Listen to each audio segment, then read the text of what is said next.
Agora está no tamanho correto. Pessoal, bom dia. Segura só um segundinho aqui. Eu quero só, antes de tudo, pedir que o pessoal faça silêncio, porque eu vi que o pessoal conversando tirou a atenção do nosso amigo algumas vezes. E aí, se fizer isso comigo, eu estou ferrado, né? Porque eu já não tenho... tem muita coisa na cabeça. Se tirar minha atenção, atrapalha aquilo. Então, pediria a gentileza, com todo carinho, todos vocês são muito importantes para esse combate à violência que a gente está iniciando hoje, esse trabalho que a gente inicia hoje de verdadeira guerra ao crime, né, organizado ou não, de verdadeiro basta na violência do Brasil e do Rio de Janeiro. Isso aqui é um embrião de uma coisa que eu acredito que vai render muito fruto, muita coisa boa para a segurança pública. Então, com todo carinho, pedir que vocês me ajudassem nisso. Eu quero agradecer a presença do meu querido amigo senador Portinho. Muito obrigado, senador. O qual cumprimento também todas as autoridades políticas.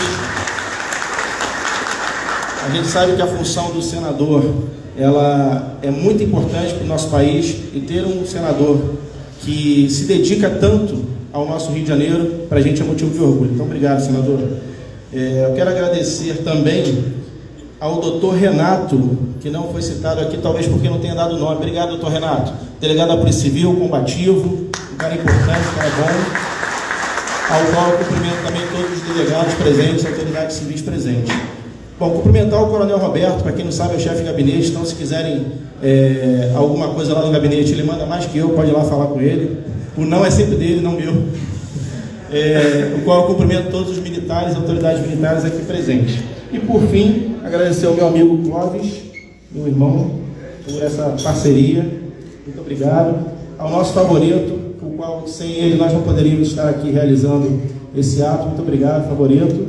Ao meu preferido ali, né? Cadê o Mônio? Ele vai ficar com raiva de mim, o Leão. O Mão Jardim, ele é irmão demais. Ele cobra muito, tá? Ele é um cara que, assim, ele ajuda, ele apoia a gente enquanto parlamentar, mas ele cobra muito. Tudo que acontece em Brasília, ele é o primeiro a mandar mensagem: deputado, não pode deixar isso acontecer não, tem que resolver isso aí, ó. Não pode não sei o quê. Ele é um vigilante das coisas do bem desse estado aqui do nosso Rio de Janeiro, do nosso município. Então, obrigado, irmão, e parabéns aí por sua luta, tá? Luiz Leão também. O Coalizão é uma grande realização, Luiz, e pode dar muito certo. Eu acredito que vai dar mais certo ainda do que a gente iniciou, e você é um grande protagonista nisso. Parabéns pela sua luta incansável também, e obrigado, irmão, também por entrar nessa luta. Eu vou passar o vídeo de um resumo da minha ida aos Estados Unidos agora. Eu fui verificar algumas coisas muito importantes e muito positivas para o Brasil em relação ao apoio e atividade policial. Então o vídeo está bem resumido ali, mas acho que vai dar para ter uma noção do que a gente fala quando fala em equipar as polícias, quando fala em valorizar as polícias, quando fala no que a gente quer para a segurança pública.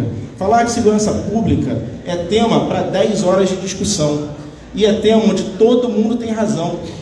Não é tema onde eu chegue aqui, coloque a minha posição e eu seja a autoridade máxima e todos estão errados. O maior problema que se tem hoje em segurança pública é que todo mundo acha que só o que ele pensa tem razão.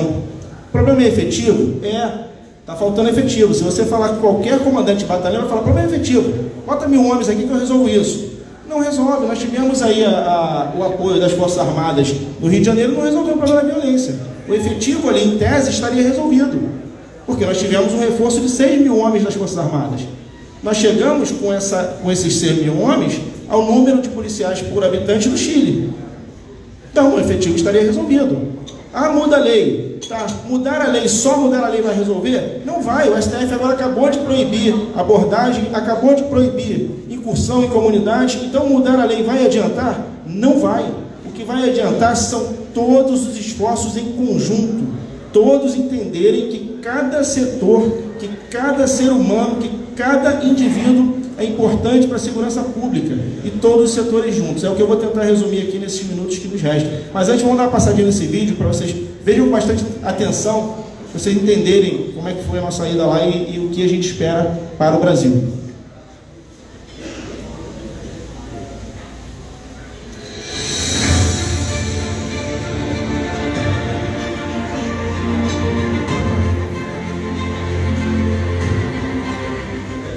pessoal, estou aqui em Denver, nos Estados Unidos. Aí meu irmão aqui, deputado federal Eduardo Bolsonaro, nosso chefe de polícia, sargento, tinha que ser sargento, né? Vamos patrulhar agora aqui, ó. Eu e o Eduardo vamos entrar aqui agora, vamos patrulhar.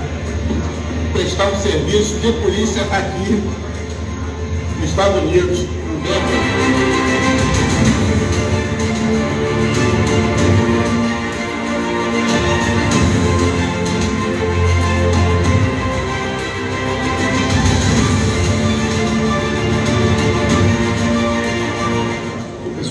Um detalhe importante que isso aqui vai checando o reconhecimento facial de todas as pessoas.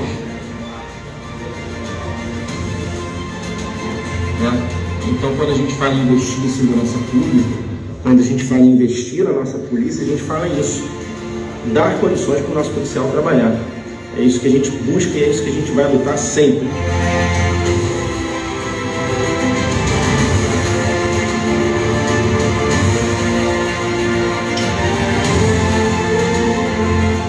Academia. É isso que a gente fala que a gente quer nas nossas polícias, principalmente na PM do Rio. É isso aqui que a gente quer. Esse tratamento, essa estrutura, isso é o mínimo que a gente pode dar aos nossos policiais, além de todas as outras coisas.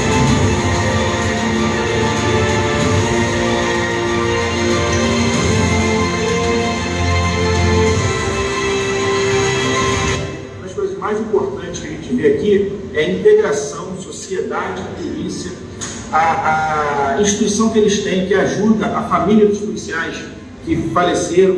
Isso é muito importante também. Se Deus quiser, nós vamos implantar no Brasil, né? Vamos levar isso para o Brasil também.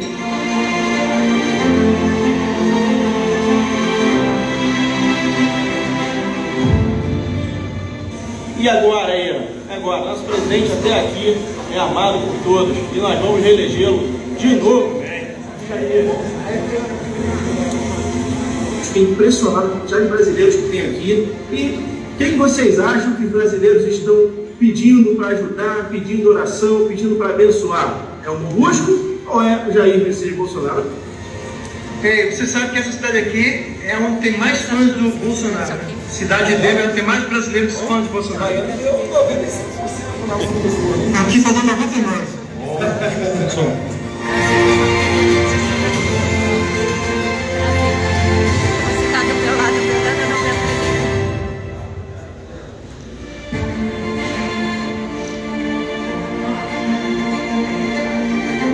Vamos lá na Aquária, né? Vamos lá na Aquária agora.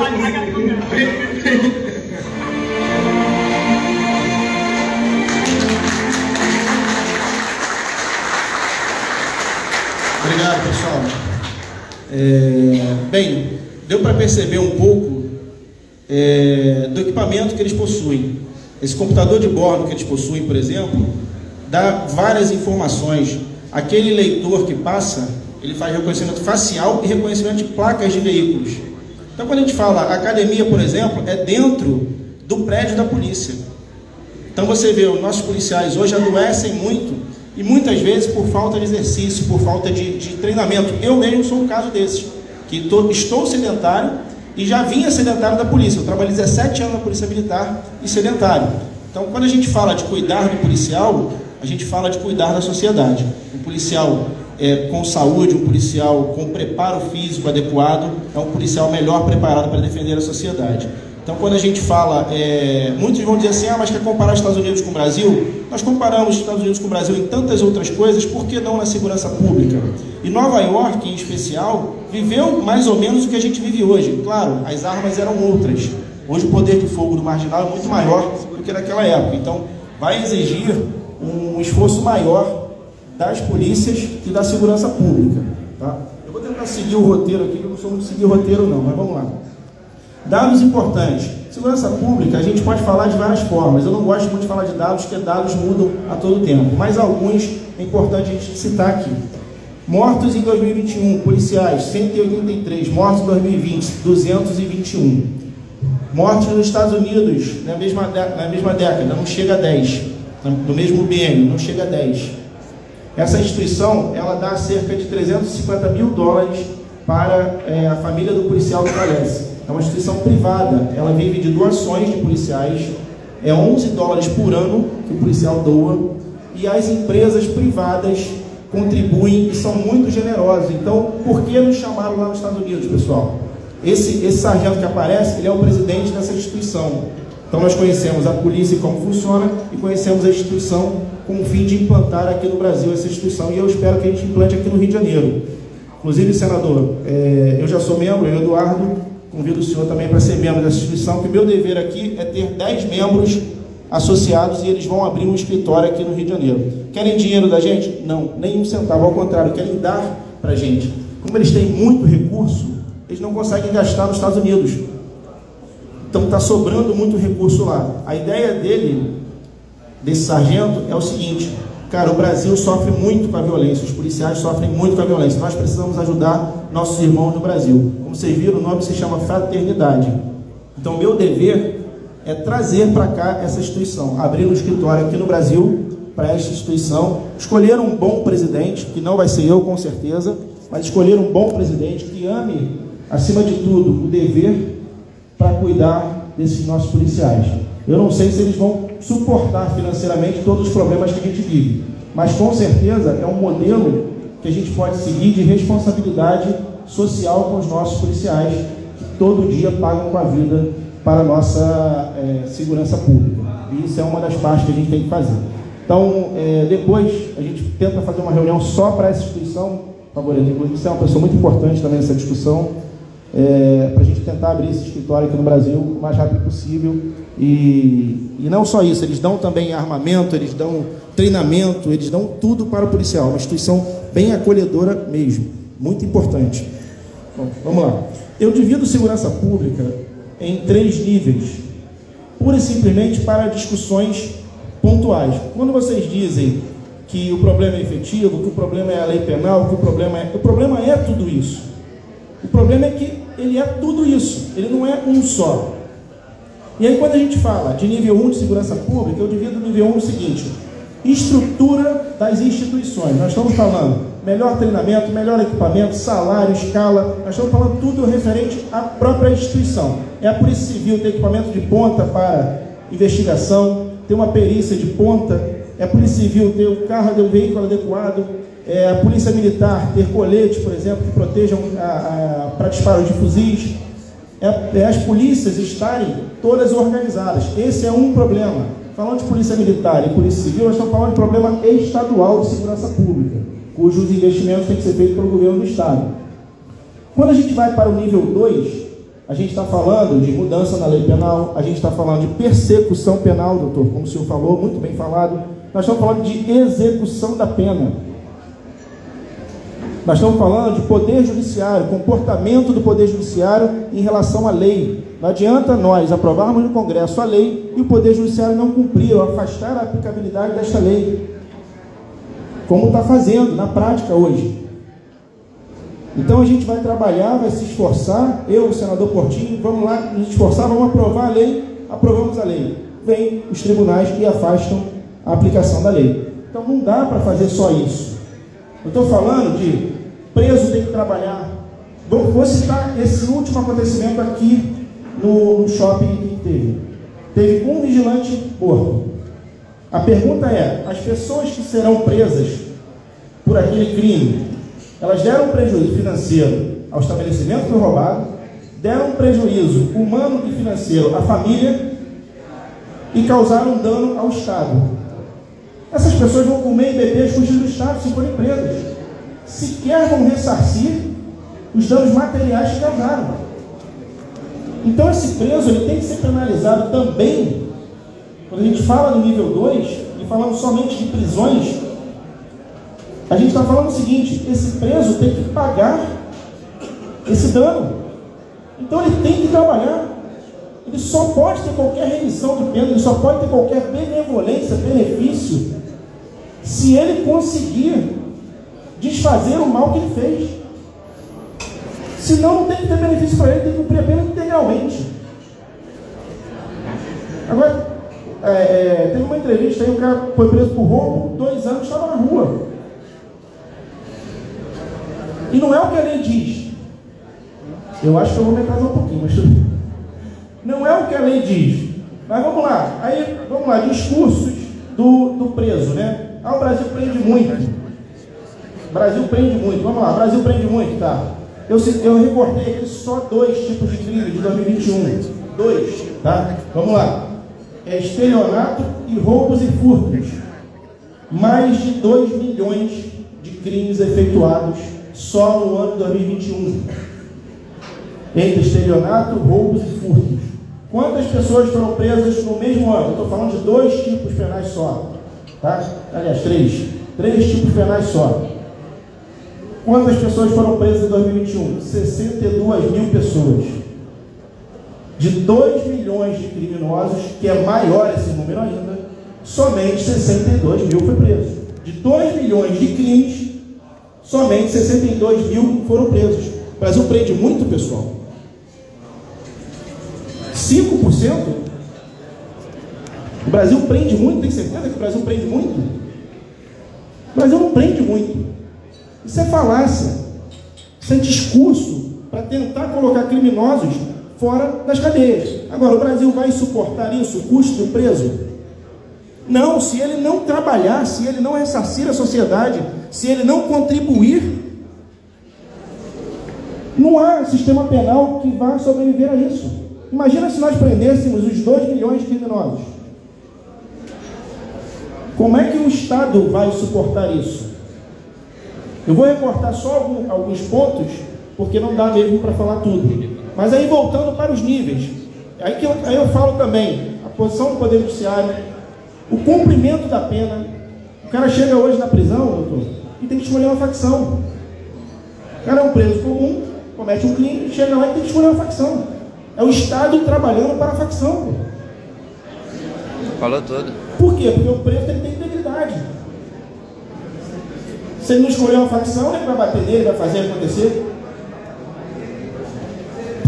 Não existe isso. Não existe. O cara que agredir alguém dentro da cadeia, ele tinha que tomar uma cadeia ainda pior. Se a gente não consegue ter controle da própria execução da pena, como é que a gente quer ressocializar? Porque isso é falta de controle do Estado da pena. Agora, culpa do gestor? Acredito que não. Acredito que seja culpa de decisões que colocam o bandido como mocinho. O Estado, a Constituição diz, o Estado ele é intocável, tá, mas o trabalhador que ele matou, a pessoa que ele violentou, o crime que ele cometeu não foi protegido pelo Estado, mas ele vai ser protegido pelo Estado. Então, quando eu falo para os senhores que não é simplesmente um ou outro ponto que tem que ser mudado de uma forma geral a segurança pública, é isso que eu estou dizendo. Não adianta ter um código penal que vai encarcerar o cara e chega lá, o cara escolhe a facção e vai para a facção. E começa a delinquir também dentro das cadeias. E eu vou chegar na conclusão que eu quero, que é o mais importante desse dia aqui hoje, que são os senhores. E como a gente pode mudar isso. Mas vamos lá. Quando a gente chega em nível 3, a gente está falando em médio e longo prazo, também como o Dr. Clóvis aqui falou. Quando eu separo o nível 3 em educação, economia e cultura. Agora vamos lá. A economia gera a criminalidade ou a criminalidade destrói a economia? Qual é o impacto que a gente tem da violência na economia do nosso país? Você pode pegar qualquer setor. Quer pegar o imobiliário? Tá. O imobiliário está sofrendo aos montes com desvalorização, com amontoado de pessoas que aí nós temos um crime também ainda que vem acontecendo, que é a milícia que vem fracionando o solo de forma irregular e vai criando mais amontoados. Nós temos as comunidades crescendo de uma maneira assustadora. Nós já temos todas as nossas vias de entrada e saída do nosso Rio de Janeiro dominadas por crime organizado, dominadas por facções criminosas. Se a gente deixar, nós vamos ter os acessos internos nossos também, como já é a Avenida Brasil.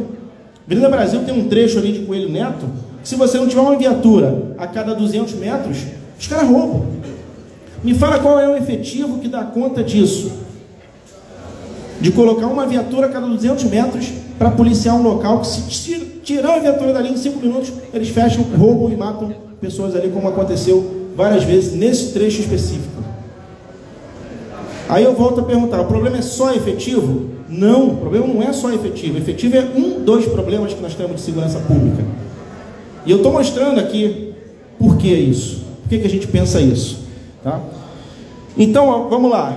Quando um estabelecimento é roubado e o cara fecha as portas porque não aguenta mais aquele roubo, o que nós temos ali? Distribuição de renda, porque esse cara volta para o mercado de trabalho. Então vamos supor que ele ganhasse 10 mil reais por mês ali de lucro, ele vai voltar para o mercado de trabalho ganhando 3. 4 ou 5 pessoas que ele tinha como funcionário, ele demite. Geração de impostos, esquece. Não gera mais tributo ali, porque fechou. Então, o que está acontecendo? A economia está sendo destruída pela violência. E não o fato da violência estar ruim, está gerando desemprego e gerando um criminoso. São duas coisas distintas. O pobre não pode ser considerado marginal. Quando o cara fala isso, o cara diz que todo pobre é marginal. Isso é mentira. Vai numa comunidade carente, você vai ver 99% das pessoas que são trabalhadoras são pessoas de bem. São pessoas muito boas que estão ali também reféns e prisioneiros do crime organizado. Então quando o cara fala, tadinho, roubou porque era pobre. Mentira! Roubou porque é vagabundo. Roubou porque é canalha. Roubou porque é covarde. Não tem capacidade de trabalhar, não tem capacidade de buscar o que é seu. Quer tirar o que é dos outros e pior. Às vezes tira de quem tem menos do que ele. Às vezes a pessoa trabalhou 3, 4 meses para comprar um telefone, para comprar alguma coisa, vai o vagabundo lá e rouba aquela pessoa. Que são os mais vulneráveis, infelizmente. A gente ainda consegue ter alguma proteção. Agora, as pessoas que estão todo dia indo e voltando ao seu trabalho, não têm essa proteção. Então a gente precisa trabalhar no discurso, e aqui não é esquerda e direita não, aqui é cidadão de bem e cidadão de mal. Aqui quer o bem do país, quem quer o mal do país. Aqui não se trata de direita ou esquerda, aqui se trata de, vamos solucionar isso, vamos tratar o marginal como ele tem que ser tratado, não é espancar, não é nada disso. É simplesmente acabar com essa farra que a gente está vivendo no nosso país. E acabar com essa questão de proteção de marginalidade. As pessoas de bem hoje são escravas da violência dentro de comunidade carente. Além de mercado paralelo que aquilo gera. Porque ali é um mercado paralelo, onde se vende todos os produtos, na maioria das vezes, roubados, principalmente de cargas, onde não se tem geração de nenhuma conta-prestação para o Estado, de tributos, ou seja lá de qualquer coisa, e onde também não tem dignidade humanitária para eles residirem ali. E cada dia vai ficando pior. E a gente não para resolver esse problema. Isso é um problema de segurança pública? Mas estou falando de reordenação urbana, de reorganização urbana. Nós estamos falando de proteção ao meio ambiente. Quando o cara faz o puxadinho dele lá, o cara está cometendo um crime ambiental. Vai você cortar uma árvore aqui, sem autorização, beleza? Guarda ali para você ver o que vai acontecer contigo. Aí a pergunta que eu faço, aí entra no terceiro item aqui que a gente está discutindo aqui, do nível 3. Cultura. A nossa cultura de não cumprir a lei é extremamente danosa para o nosso país. A cultura. A lei não pegou. Quem já ouviu essa expressão aqui? A lei não pegou. Como é que a lei não pegou no Estado Democrático de Direito? A lei não pegou. Ela existe lá, mas a gente não cumpre não. A gente não gostou da lei. Como é que é isso, gente? Como é que a lei não pegou? Então eu inicio esse terceiro elemento quando se discute segurança pública, porque todas as versões vai parar em educação e economia. E as versões que tem sobre economia, culpa a economia, culpa a falta de empregos pela violência. O meu sentido de economia é ao contrário. É a violência acabando com a nossa economia. É o que está acontecendo já há algum tempo no nosso país. E educação, a gente não precisa nem discorrer muito sobre isso. Educação é a mola propulsora de qualquer sociedade. Se você quiser mudar qualquer coisa, você tem que investir na educação. Agora eu faço uma outra pergunta a vocês. Como botar o melhor professor dentro de uma comunidade dominada pelo tráfico? Quem vai educar? O professor ou o tráfico na porta da escola? Como a gente vai nos esforçar para dar educação nessas áreas conflagradas pelo crime? Então, infelizmente, é uma frase até grotesca, mas ela é realidade. É a ponta do fuzil que hoje talvez garanta alguma educação. Porque se não houver uma retomada desses locais, não adianta, que você não vai conseguir dar educação de qualidade para aquelas crianças que um dia vão crescer e que um dia vão escolher um lado na sua vida. E para isso, pessoal, falando de criança, outra frase que eu odeio: bandido é vítima da sociedade. Não é. Não importa o que ele passou na vida dele. Ele escolhe o crime ou não. Agora, bandido é um resultado de uma má gestão pública? É. Bandido é um produto de uma ineficiência do poder público? É. Por que eu estou dizendo isso? Porque nós precisamos entender que a gente não pode deixar do jeito que está. Se eu falo, não, bandido não é vítima de coisa nenhuma, não, deixa ele para lá. Não, não é assim. Nós temos crianças lá que a gente precisa resgatar e não deixar ir para o caminho do crime e dar oportunidade. Então, para isso a gente reconhece que bandido é fruto de uma ineficiência da gestão pública. E aí a gente trabalha para isso. Bem, eu já vi 3 vezes a placa 5 minutos ali, então deixa eu dar uma corrida aqui. Vamos lá. Pessoal, é muito complicado falar de segurança pública, tá? Estou pulando um monte de coisa aqui, mas como me pediram que a gente conseguisse dar um rumo, eu precisava falar desses 3 pontos para explicar por que nós não precisamos defender só a mudança no Código Penal. Só a mudança no Código Penal eu estou fazendo para mim. Para mim é ótimo, numa época que a gente está vivendo hoje, falar que o problema está ali, porque é um problema que eu posso ser a solução, eu e o senador Portinho, mas não sou leviano a esse ponto. Não é só isso que resolve. Isso é um dos problemas que nós temos. Então, reconhecer o terrorismo doméstico é uma possível solução legislativa. Eu tenho um projeto 443 de 2019 que coloca como terrorismo um ataque imotivado a agentes de segurança pública e o uso de fuzis nas ruas. Por que o uso de fuzis nas ruas é terrorismo, pessoal? Porque o cara quer implantar o terror social e desafiar o Estado. O cara que anda num carro com 4 caras de fuzil, ele não vai se render para uma viatura da polícia. Então, ele está preparado para desafiar o Estado e implantar o terror. São os 2 elementos mediante violência. São os 3 elementos principais de terrorismo no mundo inteiro. E a gente fez uma lei que reconhece como terrorismo doméstico manifestação. O Brasil é tão interessante, a Câmara dos Deputados é tão interessante, e aí falando de 2013, que ele coloca como terrorismo manifestações e não coloca ataques a agente de segurança pública. Vem com o discurso de que seria inconstitucional.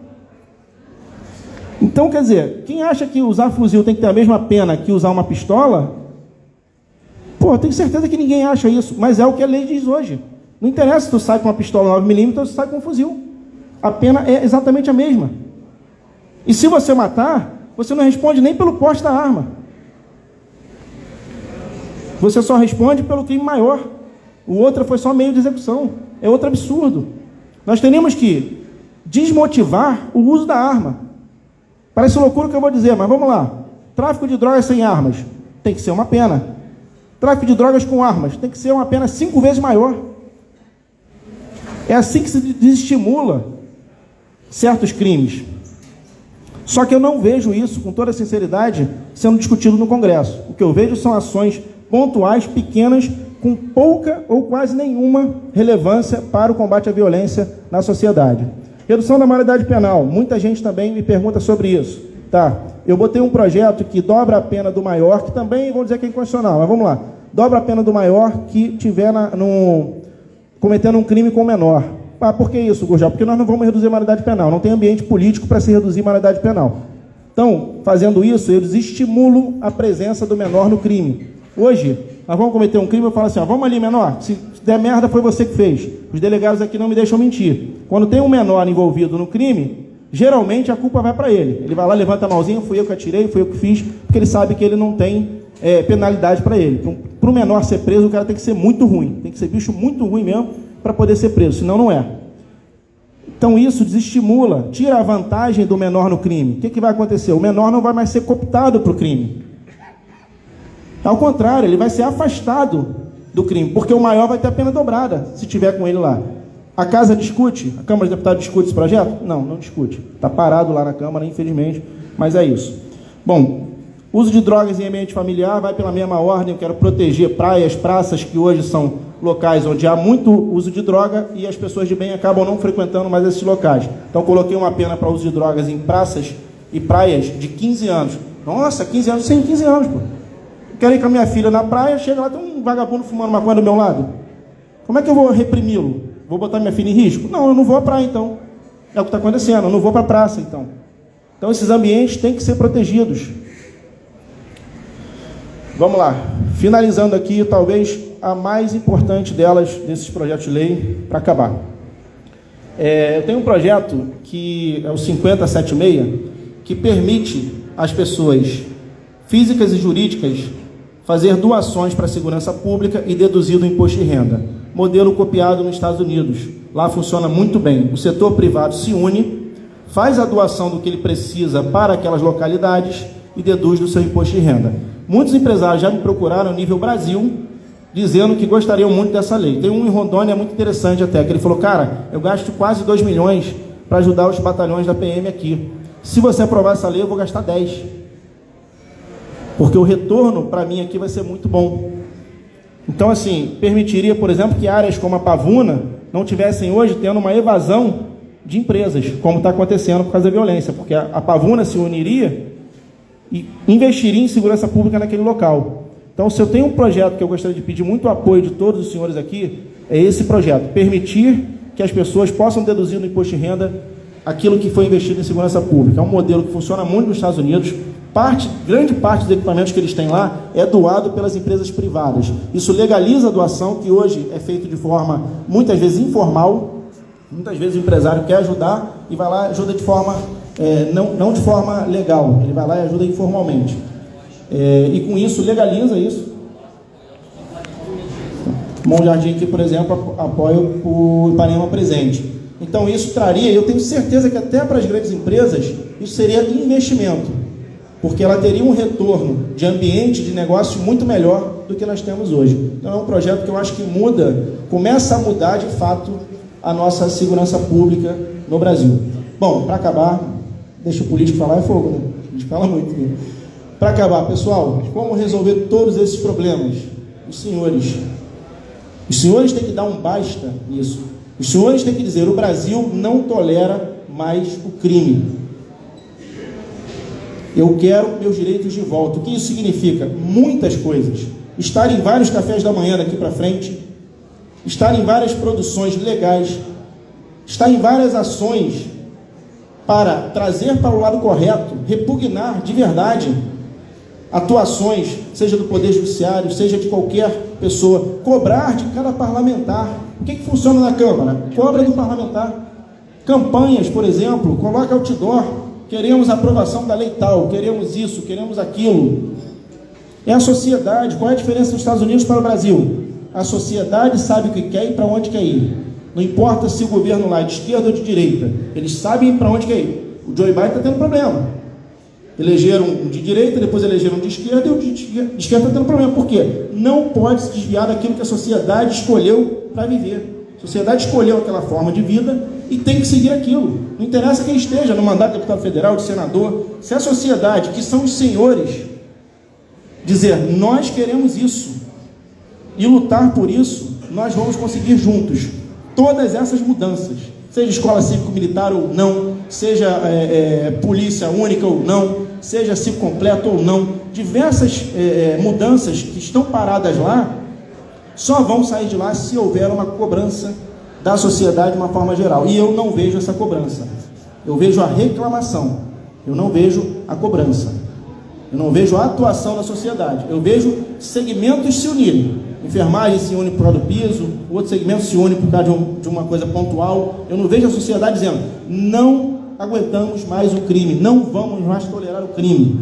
Não queremos mais o crime. Tolerância zero? Pode ser, pode dar esse nome, tolerância zero, não tem problema. Você pode dar o nome de tolerância zero. Só que a tolerância zero nossa é interna. Começa aqui. Eu não aguento mais o crime. O Brasil não tolera o crime. Tolerância zero hoje ou permissão eterna amanhã. É isso que a gente está vivendo hoje. E é isso que eu conclamo aos senhores. Saiam daqui militantes da segurança pública, saiam daqui defensores da segurança pública e certos de que todos nós podemos contribuir de alguma forma e conhecer mais. E não é verdade absoluta o que eu estou dizendo. Pode ter uma teoria, e tem teorias melhores que as minhas. O que eu coloco aqui é para refletirmos que não adianta fazer coisas pontuais. Ou a gente dá um basta agora, ou a gente vai sofrer ainda mais consequências amanhã. Pessoal, muito obrigado. Bom dia a todos. Obrigado pela presença.